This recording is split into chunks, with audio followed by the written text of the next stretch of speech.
one of the things I've always done, like when I even learned NLP, one of the first real dynamic set of tools I learned psychologically, I would go to these classes with these psychologists and psychiatrists, and we'd have an all-day session, which their idea of all day was 4 hours.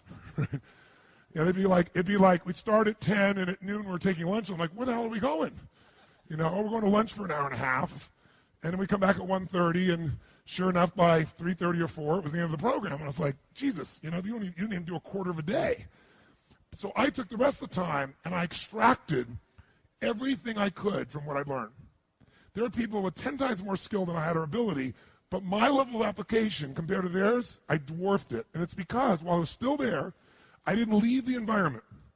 I've always had this belief.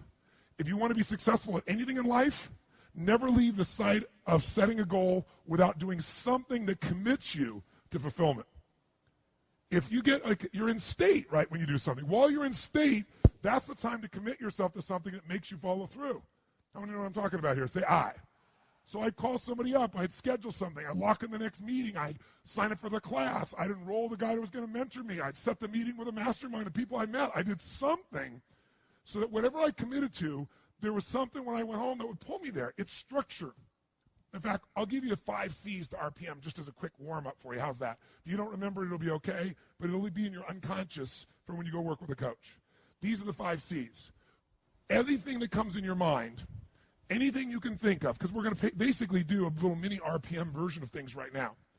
Anything comes to my mind. I'm here, and while you're here doing something, you're driving in your car, and you think of an idea for your business or one of your businesses. Where do you put it? iPhone. Where do you put it? Diary. Where do you put it?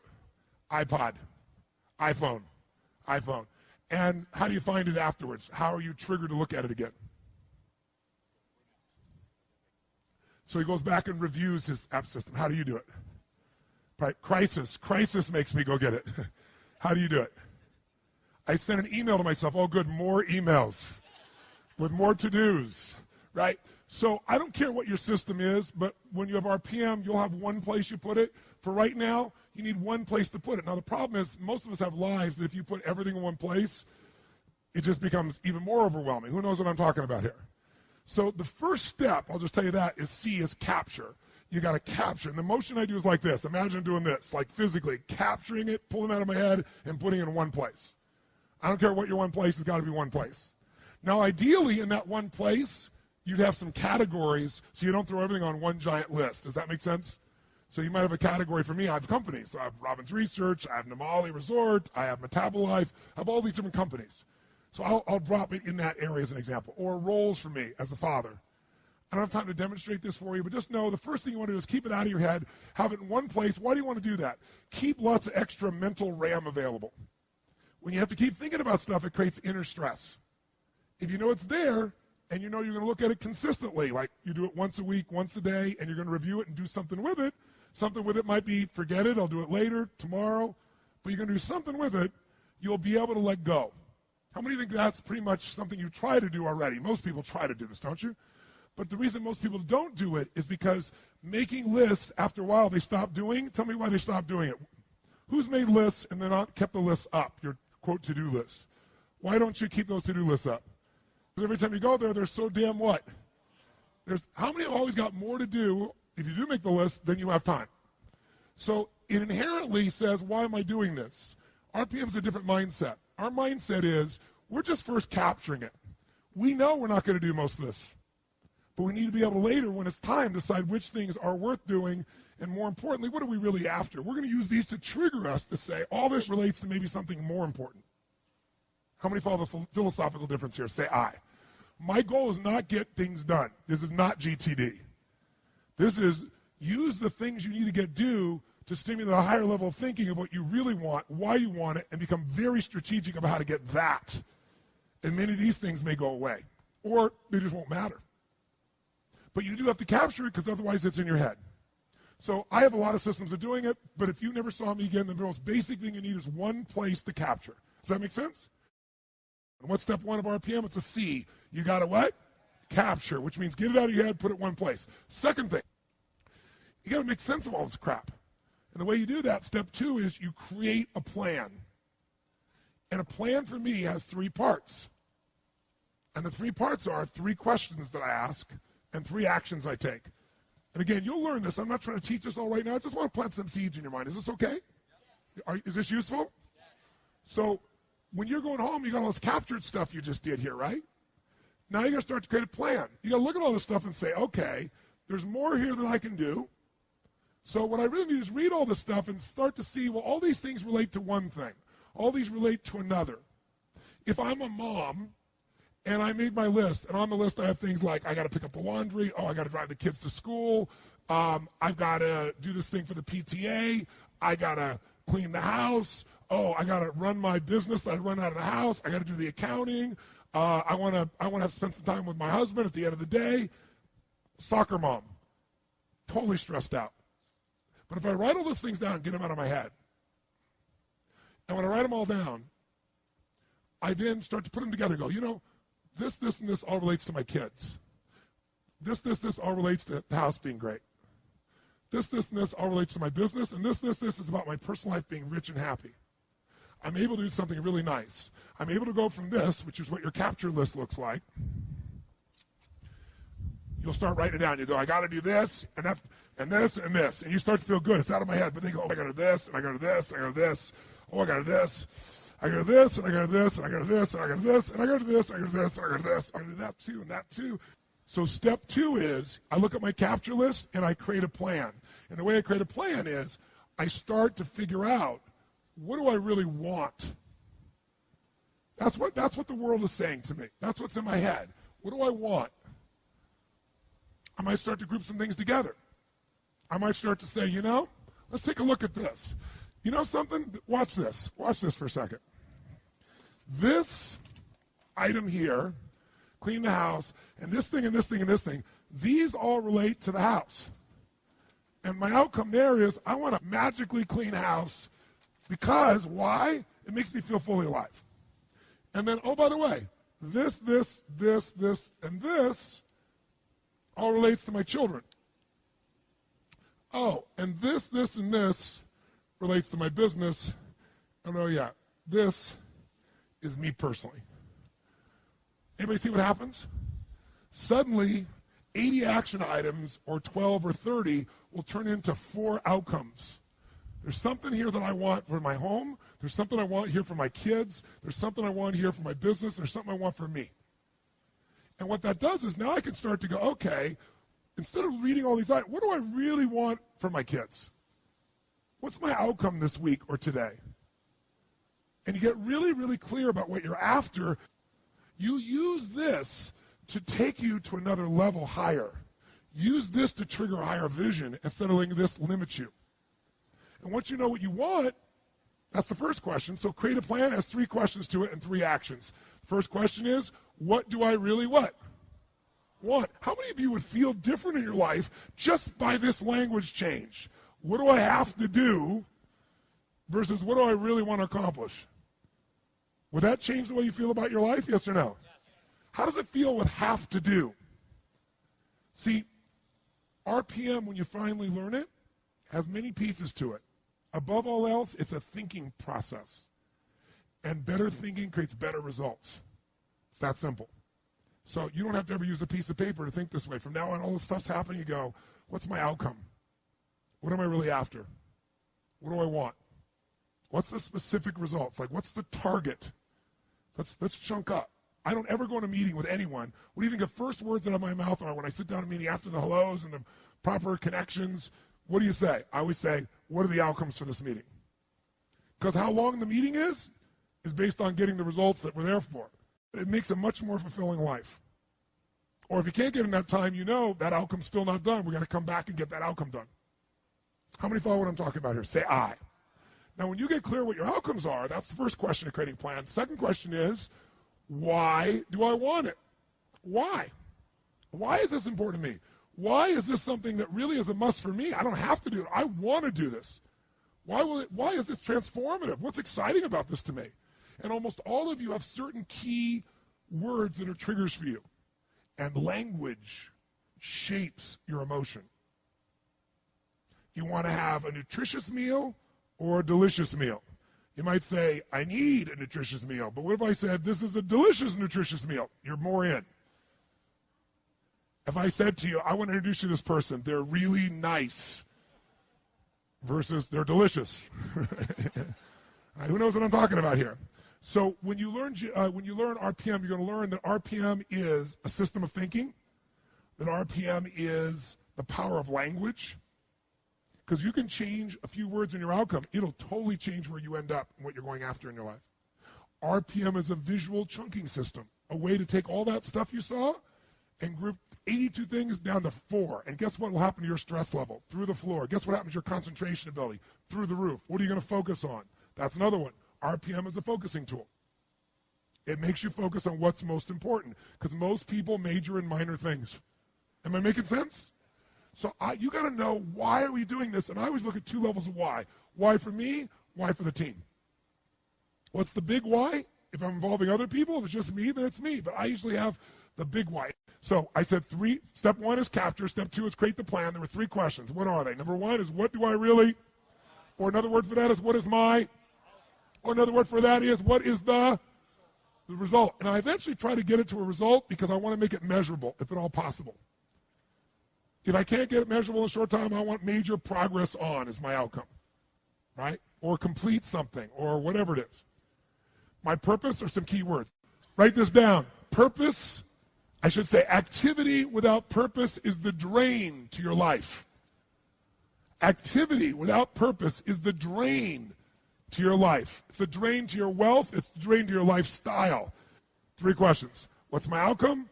What's my purpose? What's my why? Third one, what's my massive action plan? Or another, say, what do I need to what? Now you ask that question, it makes some sense. Because what to do depends on what your outcome is. Otherwise, what you're going to do is going to be based on stress, concern, fear, people interrupting you, reacting, demands. And so your life is nothing but a reaction tool.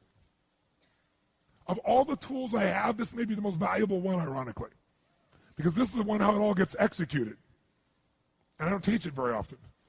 So, third question is, what's my massive action plan? What do I need to do to achieve this? And when you do that, you'll take things off your capture list and you'll cross them off as they fit in, or you'll say, I don't even need to do that.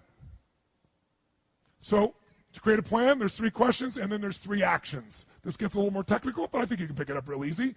You take those action items and you put them in order of importance. Does that make sense? But the way I do that more quickly is I go put a star next to the ones that are the 20% that's going to give me 80% of the result. Because I know I'm not going to do all these action items. I know even if I intend to, I'm going to get interrupted 20 million times. So I want to know, what's the 20% of this list? I've got an outcome. I got a purpose.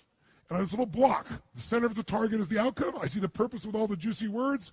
Why I'm doing this? Now I got this list of 7, 8, 9, 10, 12 things, action items. They're all related to kids, that kid outcome. I'm not going to do all those today. Which are the 20% that make the biggest difference? I star those. And guess what else I do? I figure out what's the 20%, what I call it, what are the must items. My musts are the 20% that are going to make 80% of the difference. That way, every day I can still succeed.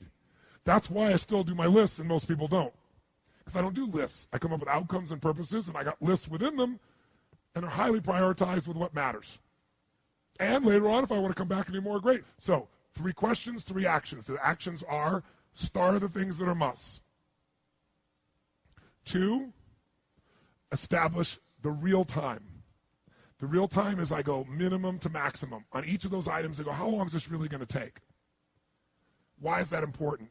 Because most of you overwhelm yourself and say, this will be, I just had a meeting with my team the other day, and I said, how long is this going to take? And somebody said, that'll probably take us 10 weeks. I said, okay, let's sit down and do it. Let's sit down and lay out where that 10 weeks is going to come from. And we're all done. It was about 7 hours worth of work. Because we all overestimate when it's in our what? In our head. You sit down, look at each item, and you look at the 20%, and you mark, okay, 20 to 25 minutes, 30 to 40 minutes. And by the way, at the end of the day, what do I look at? What are my start items? What's the minimum time necessary to get that result? That's what I go do. Same thing with my week. So, 3 questions. I create a visual block where this separates from everything else. Below it, I'll spell space, and I'll create another block. When you learn RPM, you'll see that visually. I don't think I want to throw up for you right now. But basically, in the center of my page, I see the target of what I'm after. I write my result. To the right, I write my juice. Purpose, to the left, I put my action list. Put in order of importance, boom. Asterisk, boom. Minimum must time, I'm ready to rock and roll. Here's the third one. Leverage. Leverage is critical. You know how I get so much done? Because I don't just get it done. I know the outcome, I know the purpose, and I look for leverage. Leverage is different than delegation. What's the problem with delegation? Delegation is you have all that needs to be done, so you give it to someone else, and you tell them what needs to be done, and when they don't do it, you're pissed off. Leverage says, I can move the biggest boulder in the world with a little bit of effort if I get something I can do it with, but I'm still part of it. So leverage is, if I'm going to leverage something here with Tom, I'm going to make sure Tom understands the what? The outcome. I want to make sure Tom understands the purpose, the why, and the action. But I might say to Tom, if you can get this done without this action or better action, go for it, baby. And I want to talk to you on this date, and we got to promise and we're going to check in before it's needed. So there's no surprises. And if you're having problems, Tom, come back to me because we're partners on this. That I call leverage, different than delegation. Who sees the difference here? Say I. So 3 questions. What creates the plan? 3 questions with a block, 3 actions. Where's my must? What's my minimum must times? Where's my leverage? And you know what I do when I have no time? There is time. I just got to leverage it. Now you say, I have no one to leverage it to. You know, Shane over here, right? I got all the stuff he wants to do, can't leverage it. But Shane's answer was, hire somebody, then he thinks about what it's going to take and goes, $125,000. Can't do that now. He's getting caught up in one way to get the outcome. Leverage. He goes through his list and goes, what if I got someone to do 20% of this stuff? I could spend 20 grand to get that much freedom. I could pay for it times 10. And if I'm really productive, my productivity should enhance the world, not only my clients and customers, but it should provide jobs for other people. And if there's anything you hate to do, it's because you're either ineffective at it or you don't think it's very important, but it is urgent. So you need to hire somebody for those things. And ideally, somebody who loves that job. You're never going to grow when your time is eaten up for activities that aren't that important. Activity without high levels of purpose is the drain of your fortune. Do it now. If you can't get it all now, do a part of it now. Leverage is power. Leverage is ultimate power.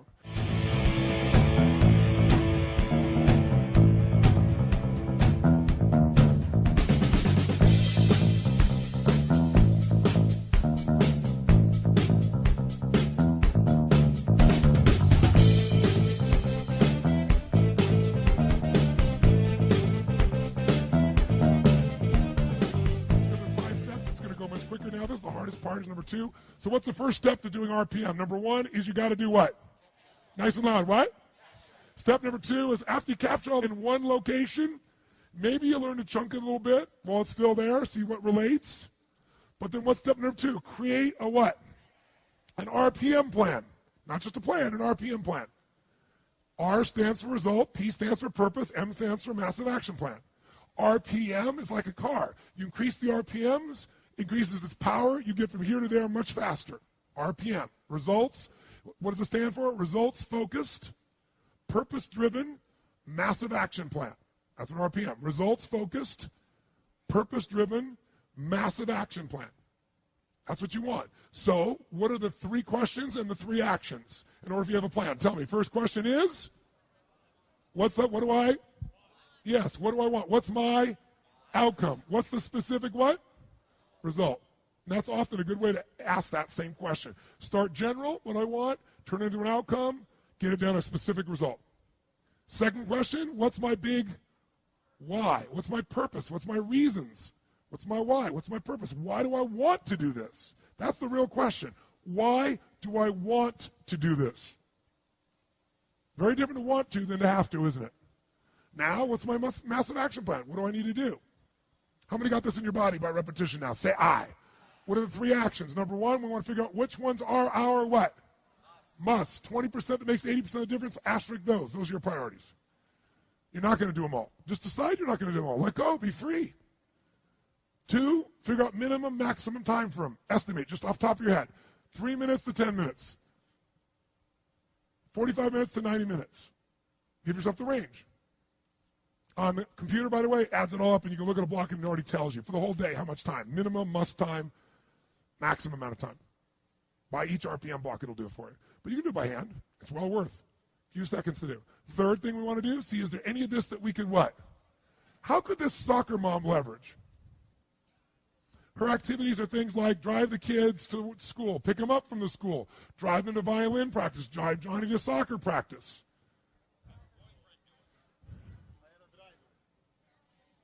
A driver. Said in perfect Russian. Could you do a carpool? Could you trade days? Yes. So that when you're doing it, could you do the morning and someone else did the afternoon? If you were really looking at this, there's ways to do it. And by the way, could you get your outcome with your kids in the morning session so the afternoon you really felt like you connected? You made more of a difference in that morning than if you've been driving them all day long, stressed out. How many follow that? Say I. I take people like this, and I can show them the real times that it takes to get their job done, and they tell me you have no time. You know they have no time? Because guess what they say to themselves all day long? I have no time. And they're so stressed, they eat up all their time telling themselves how they have no time. They think about how they have no time. They eat up all their time. They don't think efficiently, and they don't leverage anything. If you do these first two steps, would you be light years ahead of anybody else around you to think yes or no? Third step, commit and schedule. 3 C's so far. Capture, create the plan, commit and schedule. Let me tell you what I mean by commit. Commit is, now that I've got these, let's say, 6 outcomes for the day. Does that make sense? 6 outcome blocks. Each one of them has an outcome, a purpose, might have 4, 5, 6 action items in it. I know the most important ones. I might look at those and go, some of the stuff is scheduled. Like I have to do this at 3 o'clock today. So you lock that in your schedule. You put in what we call the big rocks first. Some of you know this metaphor. If I take a glass over here, and I take this glass and I start to, see if I got a glass over here, show you what I mean. Yeah. So as soon as I take this glass over here, and it's already this full, and then I start adding items to it, how long before this thing's going to overflow? But if this was empty and I first take the big items, the rocks of my life, the things that I have to do that I've scheduled, they go in first, a couple rocks. And then secondarily, I commit to some block time for some things that matter to me. Like I'm going to block some time here with my team between 2 and 3:30 every single Thursday where we're going to go through one of these 7 items. How many know what I'm talking about here? Okay? I'm going to block that time. Okay? I'm going to commit that time. All right? So commit is committing the most important things and then scheduling those other items that are going to be important to you. So it goes from just a list to when am I going to what? When am I going to work on it? When am I going to do it? Block times can move. Scheduled times can't unless you renegotiate. What's the difference between a block time and a scheduled time? Scheduled is you made a commitment to another person. So it can't be moved without negotiation. Got to call them, got to work it out. Block time, you could move if you need to. So it has more flexibility. Make sense? And you do this, the way to do it, we do it on the computer. It's actually fun, but I've done it on paper for years. Okay, so we got capture, pretty easy. Just get out of your head, one location. We got create the plan, 3 questions, 3 action items you're going to do there. Then you got an RPM plan. Number 3, we commit and what? Schedule. Number 4, what do you want to do? Complete and achieve. Complete the most important items, achieve what you're after. It's that simple. And then finally, the most important one of all, to me, celebrate. They're all C's. Celebrate. Why is it important to celebrate your victories? Celebrate the magic moments of your week or the magic moments of your day. Why is it important to do that, you think? Because it's what gives you the energy to go for more. Does that make sense? Otherwise, it's like, remember I told you the cheese and cracker story?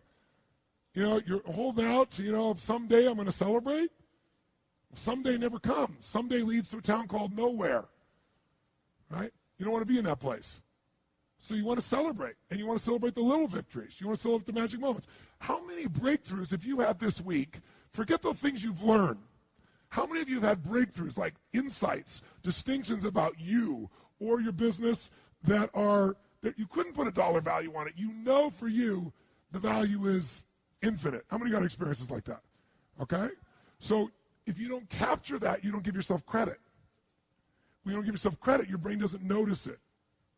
Remember some of the first day? Here's how things get created. You get obsessively focused on something. Doesn't the system help you to focus on what you want? You generate enough energy and emotion, you're totally committed, you'll do anything to achieve it. And then step 2 is execution. And step 3 is grace. But grace gets magnified the more you appreciate it. The more you notice that you're guided or that things have happened for you. Those you've been to a date with destiny, you know I have a core belief, and that is life doesn't happen to you, it happens for you. It's your job to figure out how it's happening for you. If you don't notice it, you won't experience it, right? That's what we're talking about. So from now on, if you never saw you again and you didn't go to your coach, at least you know the thinking process. I go to a meeting. Before I go to the meeting, guess what I do? I write down a bunch of outcomes. What are my outcomes of the meeting? What do you think I do first? I have a little capture sheet for the meeting. All week long, something comes up, I write on that sheet. I don't write 20 emails to people in the middle of nowhere. Say, by the way, let's talk about this. I just capture it. When I get there, I look at my list. What are the most important outcomes? If I ask some action items, what outcome do they fit under? I go in the meeting, what do I ask other people? Tell us, what are the most important what for this meeting? The most important? Everything is outcome. When you're outcome driven, you produce results like nobody else. And I'm associated with the why. Why am I doing this? Why am I in partnership with these people? Right? What's this all about? Because that'll put you in state. So, 5 parts of RPM. Let's see what they are. Number 1, what? Nice and loud. Nice and loud. Number 2, create a, yes, what kind of plan?